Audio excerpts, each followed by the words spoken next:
إلا من تعطف بالعز وقال به.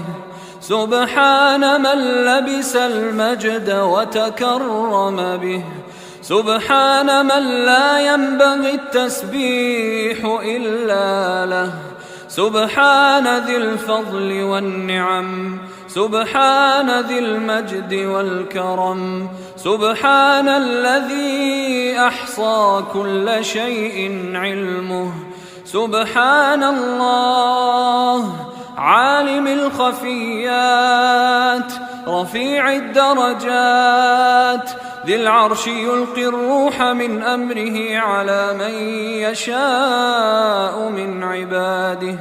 غافر الذنب وقابل التوب شديد العقاب ذي الطول لا إله إلا هو إليه المصير.